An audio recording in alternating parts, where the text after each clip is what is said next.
주신 하나님의 말씀 요한일서 제5장 13절부터 21절까지 말씀입니다. 요한일서 제5장 13절부터 21절까지 말씀이고요. 지금 읽는 것은 13절, 14절, 15절 세 구절만 같이 읽겠습니다. 13절부터 15절까지 같이 읽겠습니다. 시작. 내가 하나님의 아들의 이름을 믿는 너희에게 이것을 쓰는 것은 너희로 하여금 너희에게 영생이 있음을 알게 하려 함이라. 그를 향하여 우리가 가진 바 담대함이 이것이니 그의 뜻대로 무엇을 구하면 들으심이라. 우리가 무엇이든지 구하는 바를 들으시는 줄을 안즉 우리가 그에게 구한 그것을 얻은 줄을 또한 아느니라. 아멘. 네, 오늘 13절은 사도 요한이 이 요한 일서를 기록한 이유를 밝히고 있습니다. 너희로 하여금 영생이 있음을 알게 하려 함이라. 왜 이것을 다시 강조하느냐면 4장에서 말씀하신 것처럼 거짓 선지자들이 성도들의 구원관을 흔들어 놓았기 때문입니다. 영지주의 이단들이 예수 그리스도의 인성과 신성을 부인하면서 하나님보다 세상에 집착하도록 성도들을 오염시켰기 때문이죠. 일시적으로 성도들이 거짓 선지자에게 미혹되어서 흔들렸지만 그러나 하나님의 사랑이 여전히 너희들을 붙들고 있다는 것을 기억하도록 격려한 것입니다. 거짓 선지자에게 미혹이 되었지만 그러나 여전히 하나님의 사랑이 성도들을 붙들고 있다는 것을 그것을 어떻게 알 수 있는가? 지금 성도들이 요한 일서를 받아서 읽고 있다는 것이 그 증거입니다. 지금 하나님의 말씀을 읽고 있다는 것이 그 증거예요. 우리도 마찬가지입니다. 때로 하나님의 사랑을 의심하는 사람들이 내가 이렇게 기도했는데 하나님이 아무런 응답이 없다. 내가 이런저런 헌신을 했는데도 하나님이 아무런 응답을 안 하신다 라고 말을 합니다만 어떤 응답보다 더 확실한 응답이 하나님의 말씀입니다. 지금 나에게 하나님의 말씀이 들려주고 있다면 그것이 곧 하나님의 사랑의 증거입니다. 지금 내가 하나님의 말씀을 읽고 묵상하고 말씀 가운데 머물러 있다면 그것이 곧 하나님의 사랑의 증거인 거예요. 하나님이 지금 우리를 사랑하고 계신다는 것을 어떻게 알 수 있느냐? 14절에 보면요, 담대함이 생기게 되고요, 하나님을 향해서 담대함이 생깁니다. 15절에 무엇이든지 구할 수 있게 되죠. 하나님 사랑을 아니까 구하게 되는 거예요. 하나님이 나를 사랑하신다는 것을 알기 때문에 담대함이 생기고 그 하나님 앞에 구하게 되는 거죠. 무엇이든지 구하는 그 한계가 어디까지냐면 16절에 사망에 이르는 범죄함이 아니라면 무엇이든지 구할 수 있습니다. 사망에 이르는 범죄가 무엇인가? 마태복음 12장 31절에 보면요, 그러므로 내가 너희에게 이르노니 사람의 모든 죄와 해방은 사하심을 얻되 성령을 회방하는 것은 사하심을 얻지 못한다 말씀합니다. 마가복음 3장 29절에도요 누구든지 성령을 회방하는 자는 사하심을 영원히 얻지 못하고 영원한 죄에 처하느니라 하시니 성령을 회방하는 것이 곧 사망에 이르는 죄라는 것이죠. 그러면 우리는 스스로 돌아봐야 합니다. 나에게 성령을 회방하는 그런 죄는 없는가? 그렇다고 예수 그리스도를 믿는 성도들이 대놓고 하나님은 없다, 예수는 가짜다, 구원 그거 속임수다 이렇게 하진 않을 거예요. 적어도 성령님을 경험한 사람, 성령이 내 안에 계신 사람은 적어도 이런 말은 못합니다. 내가 교회를 안 갈지언정, 내가 어떤 상황과 형편 때문에 교회를 이제 오늘부터 내가 교회를 좀 쉬어야 되겠어, 설령 이렇게 얘기는 하더라도 예수님 없어, 성령 그 없어, 다 가짜야, 그렇게 얘기는 못해요. 그러면 우리가 주의해야 하는 성령을 회방하는 일은 무엇이 있는가? 성령의 감동을 무시하는 것이 성령을 회방하는 일일 수 있습니다.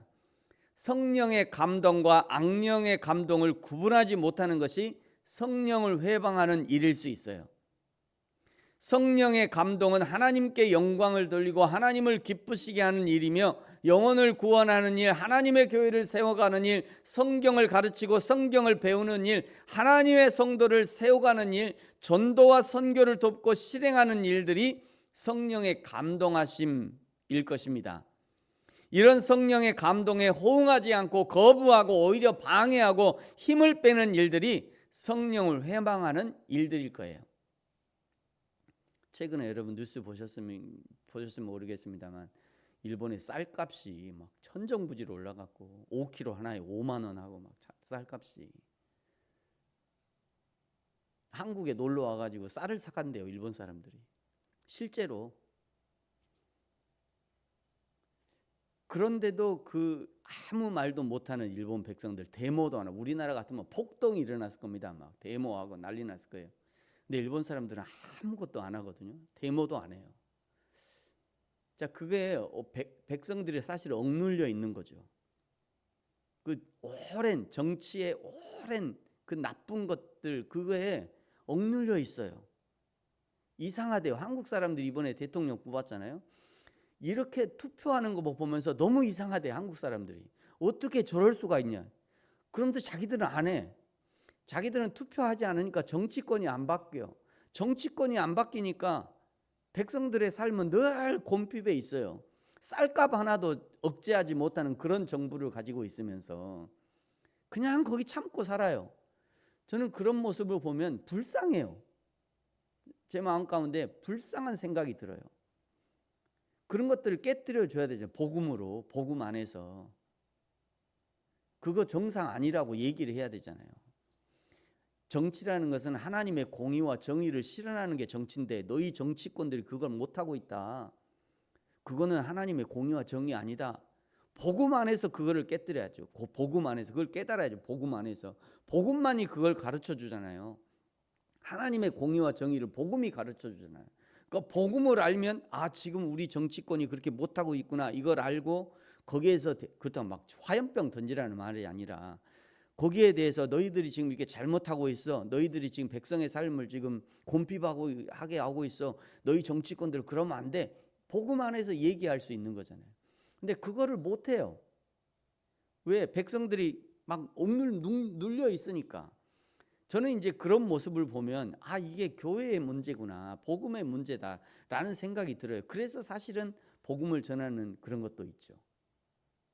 근데 이제 그런 모습들을 보면서 목사님, 지금 우리 교회가 지금 복음을 그것도 일본에 가서 복음을 전한다니까.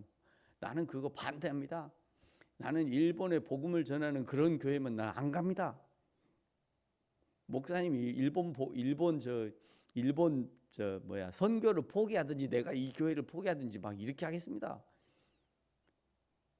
그런 게 사실은 이게 방해하는 거죠. 사실은 방해하는 거예요. 이런 성령의 감동에 호응하지 않고 그것을 거부하고 방해하고 힘을 빼는 일들, 그것이 성령을 회방하는 일이 된다는 거예요. 18절에 보십시오. 하나님께로부터 난 자는 범죄하지 않는다 말씀합니다. 성령으로 거듭난 자, 하나님의 성령이 심령에 거하는 자는 당연히 성령을 회방하는 일에는 동조하지 않을 겁니다. 왜냐하면 19절에 우리는 하나님께 속하고 온 세상은 악한 자에게 속했기 때문이다. 그러면서 마지막 21절에 요한 1서에 대단원의 막을 내리면서 짧고 굵게 마무리를 짓습니다. 여러분 21절 같이 한번 읽겠습니다. 시작. 자녀들아, 너희 자신을 지켜 우상에게서 멀리하라. 무엇이 우상 숭배입니까? 하나님보다 더 의지하는 것이 우상 숭배죠. 하나님보다 사랑하는 것이 우상 숭배예요. 하나님보다 무서워하는 것이 우상 숭배입니다. 이런 우상 숭배로부터 자신을 지켜야 된다는 거예요. 내 생각이 하나님의 생각보다 앞서면 그것이 우상 숭배예요. 내 경험이 하나님의 생각보다 앞서면 그것이 우상 숭배입니다. 나의 상황과 형편보다 하나님보다 내 상황과 형편이 앞서면 그것이 우상 숭배예요. 하나님을 섬기는 일은요, 힘을 써야 합니다. 자신의 의지를 들여서 십자가를 붙들어야 가능하지만 사단 마귀에게 이끌리는 것은요, 가만히 있으면 자동적으로 이끌립니다. 그 이유를 성경이 우리에게 알려주시죠. 요한복음 8장 44절.